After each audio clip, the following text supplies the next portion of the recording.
their skills. Hello everyone, welcome back to the channel, and welcome to my Phantom Guide. This guide should cover everything you guys are going to need to know for the Phantom class. We're going to take a look at an overview, a deeper look into the abilities, the class power, the rage mechanic for the Phantom, as well as some general tips and strategies strewn throughout the video, and some at the end. So, starting off with the overview, the Phantom is going to be your edgy class. It's going to have a great escape with its class power, Mystic Shroud. It has two strong abilities, Blast and Mind, which we will talk about in just a moment. It has a strong ultimate or raged ability. It is going to be a great choice for all game modes. As of right now, it's a very strong pick for all game modes. It is going to have 75 health, so keep in mind that if you guys are playing the Phantom, you are going to be working with less health. Compared to the Windguard's 100 and the Marauder's 125, you are going to be considerably squishier. So, that's the overview. Let's take a look at the abilities.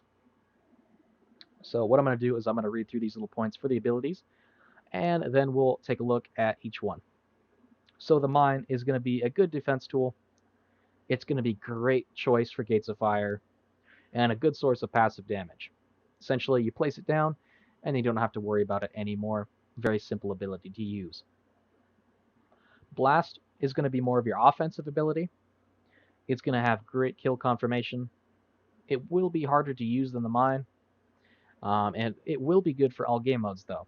So whereas Mind really excels on Gates of Fire, Blast is equally as useful on all game modes. So let's talk about the Mine. So on screen right now, you guys should see me showing some examples of the Mine and how it's thrown out and how it places.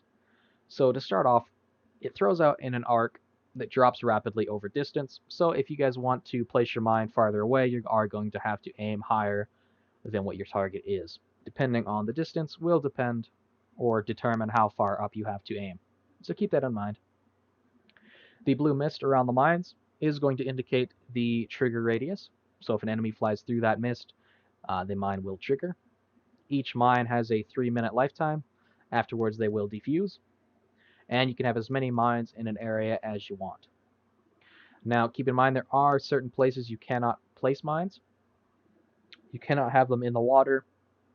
You can't place them on people's spawns. And you can't place them directly on wind tunnels. Certain wind tunnels, you can place them close enough. In the background, you should see me placing one close to a wind tunnel to where if anybody wanted to fly through that wind tunnel, they would have to either defuse the mine or take the damage, or simply avoid the wind tunnel altogether. So those are some examples. The mine essentially is, it's a mine. If you're flying through a tight area, you've got somebody right behind you, set up a mine just in front of you, and if they want to keep chasing you, they're going to have to either defuse the mine quickly, which most likely will lead to them end up eating the damage, or they're simply going to have to fly through it and eat the damage. Most of the time, depending on the area you set it up in, they're not going to have enough time to turn around. A great example of this is the tunnels and caverns under the lake map. If you place mines there, people are going to have a really tough time avoiding them. If they go underneath, it's almost going to be a guaranteed kill, or at least an assist. So that's what I mean by passive damage. If you place one down, you can get free kills with that, free assists, all that kind of stuff. I will show in the background right now. You can place the mine on buffs. So if there are any buffs around the map that you notice enemies are grabbing quite quickly, or you don't want to stop them from doing that, say it's a shield, maybe a heal on Spoils of War, you can place your mines basically right on the buffs, and generally the radius is going to be large enough to trigger if any enemy tries to get the buff. So really, really nice for that. So Blast. Blast is something I've been using recently, and I feel as though it's a lot stronger than people give it credit for. So Blast, the way it works, very similar to the Mine in that it is thrown in an arc, although it is a less arc than the Mine, so it's going to have less drop off, meaning you're going to have to aim above your target a lot less with the Blast at a distance, so keep that in mind. Most of the time you can aim dead on and it will get there. So the Blast, when it connects with something, will explode. in a large radius, dealing knockback as well as a moderate amount of damage. Now, if you hit the ability button again while it is in the air flying, it will detonate as soon as you hit the button, and it will do the same damage, same knockback. Keep in mind that knockback will be reduced on wind guards due to their passive ability, but the damage is still going to apply. So Blast is really, really nice. It's great for kill confirmation because of its large radius and decent damage.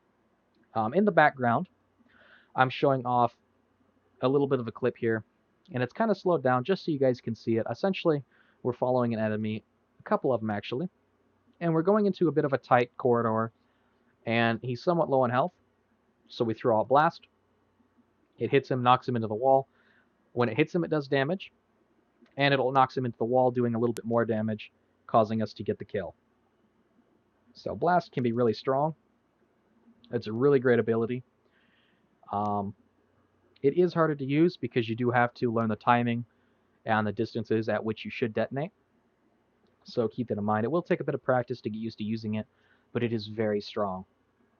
Something else that's great for, if you have a lot of trouble tracking people in close quarters with, say, your Flame Breath, it can be really great for that. If somebody's low on health and you can't quite track them that last little bit with your Flame Breath, throw out your Blast, detonate it immediately, and it has such a large damage radius that most likely it's going to hit them, and depending on their health, it may kill them, or get them a bit lower, maybe knock them into an area that you can get to them. So very nice for that. One other thing that is super strong, it is a huge counter to other phantoms. When a phantom uses its Mystic Shroud power, they go invisible, which means they become untargetable, very hard to see, and the only way to get them out of that is for them to either attack themselves, have damage dealt to them, or the ability wears off. If you use Concussive Blast, though, a lot of the times you can knock them out of their invisibility. So I see a lot of people complaining, and I get it. It can be frustrating when you have a phantom low on health. They use their invisibility, and they're able to escape. That's what I said earlier with the class overview. They have a great escape. If you use Blast, as soon as they cloak and you're close to them, or you kind of predict where they're going to go, you can throw your Blast out, detonate it, and with such a large blast radius, most likely you're going to hit them. There's been a multitude of times where I've used this, knocked a phantom out of invisibility, and was able to finish them off. It is a super strong counter to other phantoms. And Windguard also has access to Blast, so keep that in mind. So that's the two abilities. Both are really strong. It's kind of a pick and choose which you prefer. So that's the abilities. Now let's take a look at the class power. So the class power is Mystic Shroud. What this does is it grants you invisibility, a one-use fireball that does extra damage. This fireball actually has some extra speed and tracking to it from what I've been able to see. So it will track your enemies a little bit better and will move just a little bit faster than your normal fireballs. Now, when you have your Mystic Shroud ability active, it will be canceled after the duration if you attack or you have damage dealt to you. And this includes damage from smoke and crashing into obstacles. So keep that in mind. The class power, very strong. There's essentially two ways you can use it. So one, which is something people I don't think use it enough for. When you're chasing somebody down, you can throw out two fireballs, activate your invisibility or your Mystic Shroud ability, however you'd like to call it, and then because it's only giving you one fireball, that counts as your first fireball. Your first fireball has a way faster cooldown, so essentially you can fire out both your fireballs, activate your invisibility. You'll have your fireball for invisibility that does extra damage almost instantly, and you can throw that out. And a lot of times that will just one-shot players. If all three connect, it's almost a guaranteed kill. Very strong for that. A lot of people use it for escapes, and it is strong for that, as any fireballs currently tracking you will be diffused, and nobody can target you. It is really strong for taking people out. So make sure you're utilizing it for both. Keep in mind, it is Phantom's one real way of escaping from things. So if you do use it to get that extra damage, maybe take somebody out, you will have to wait for the duration before you can use it to escape. So it's kind of a risk reward. More damage, maybe get a quick kill, but you might die because you don't have your escape ability up. So keep that in mind. But yeah, that's the class power. Use it for some extra damage to burst somebody down really quickly, or use it to escape. Uh, looking at the rage, what this is going to do is it's going to grant you invincibility, not invisibility. You won't be invisible, but you will be invincible. So you cannot take damage. You will have infinite extra damage fireballs. So essentially, the fireballs that you get a one use out of with your normal Mystic Shroud ability, you will have an infinite number of those during your raged ability's duration. During your rage, you will be untargetable. And once you gain your rage, you'll keep that until you either activate it or the match ends. I've tested this multiple times. If you have your ability raged, as long as you don't activate it, it will persist even after death, and it will even persist through different rounds. So if you're on round 1, and then you go to round 2, and you have your rage at the end, it will proceed over. So keep that in mind. I do want to say, when it comes to rage, a lot of people, uh, myself included, actually save their rage a little too long. Phantom's Rage is really nice because you get invincibility, you do a lot of damage, you can take people down really quickly.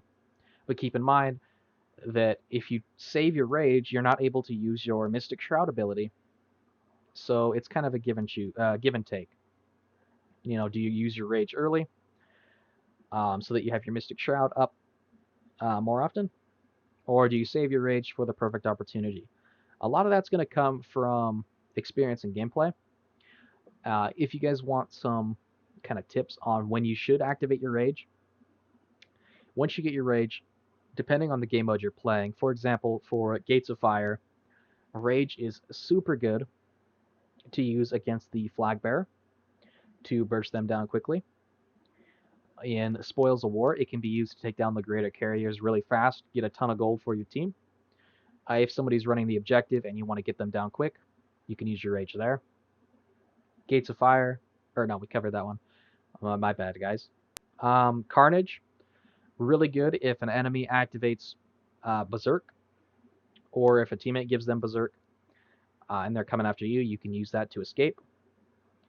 Also really good if you want to burst down the Berserker Wraith or somebody that has a lot of bounty tokens. So essentially, it gives you extra damage and invincibility. So it's one of the simpler ultimates. I will say it is tempting to save it. Don't worry about it too much. As you guys get more experienced, you'll kind of have a feel for it. Honestly, I would say with Phantom, you're better off to use your rage early and not really get as much value than saving it for too long, because if you're saving it, you're not having access to your Mystic Shroud for your escapes and your extra damage.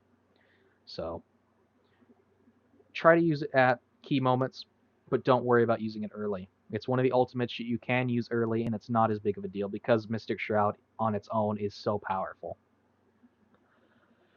So that's the rage. Let's take a look at some general tips. So general tips would be, utilize your power for quick escapes or quick kills. With Mine and Blast being two strong abilities, you may choose to switch those abilities depending on the game mode. If you're going to play Gates of Fire with Phantom, I highly recommend that you take Mine. It's almost a must with Phantom on Gates of Fire just because of how much value it has. If you're going to play Carnage on the lake map, Mine is also a great choice. Set those up in the caverns below the castle, and they're really strong there. It'll give you a nice safe area to retreat to if you're low on health. There's some shields spread out underneath there as well, so it's very nice for that. Because you have such low health, you only have 75 with Phantom, shields are essential. You need shields. More than any class in the game, you need shields. So whenever you're down and you don't have a shield up, you need to go get one. It's if somebody gets behind you, even a wind guard or a marauder, even with their abilities down, just a couple fireballs and a little bit of flame breath. If you don't have your Mystic Shroud ability up, they're going to be able to take you down really quickly. So make sure you have a shield at pretty much all times if you can. Something else, when using your ultimate ability, grabbing a stamina buff before using it is really, really nice. Essentially, you have infinite fireballs, and you're invincible. The one thing that I have trouble with, especially, is I activate the rage ability. I'm taking people down or trying to, and then I'm out of stamina, so I can't get to people as fast, and they can kind of escape from me. And then my ultimate is essentially wasted. So I highly recommend, if you can, get the stamina buff on the map before you activate your ultimate. Just a little tip for you guys. So just some last things to talk about for the Phantom. The Phantom is very much a fast skirmish character. Come in, do some big damage, and then get out quickly. A couple things to mention on Carnage. Pretty self-explanatory. You're just trying to kill people. Gates of Fire. A really big tip I have is if you have the opportunity and no one's going for it, make sure you're getting the flag and everything. But Phantoms in Gates of Fire are actually better off spending their time setting up mines around the map at the different checkpoints, as well as maybe bursting down flag runners or other enemies. Generally, I would avoid picking up the flag unless it's needed. Let one of the Wind Guards or Marauders do that. So keep that in mind if you're playing Gates of Fire. Your time is better spent setting up your mines, or using your Mystic Shroud, dealing a bunch of damage to people, that sort of thing. Playing on Spoils of War, Phantom is great, absolutely great for collecting gold. The reason for this is you can go invisible, and then you're invisible, so you can get a lot of gold in your inventory, 200-300, and then once enemies start to realize you got a lot of gold and they're coming after you, you can go invisible, and then just make your way back to your base, deposit your gold. Your invisibility, if you don't do any attacks or take damage, it lasts for quite a while, so it's a very safe way to get back to your base with a large amount of gold. So keep that in mind. That's pretty much going to do it for the Phantom class. A bit of a glass cannon. It can do high damage, very high burst damage, lower health, and I would highly recommend that when you play this class, that you guys definitely check out the blast ability. It is very strong, but keep in mind you may be better suited to switching out your abilities depending on the game mode you are playing. So I hope this video was helpful. If it was, make sure to like the video, give the channel a subscribe if you haven't already, and make sure you hit that notification bell so you get notifications every time I post videos. And yeah, hopefully I'll see you guys in the next one.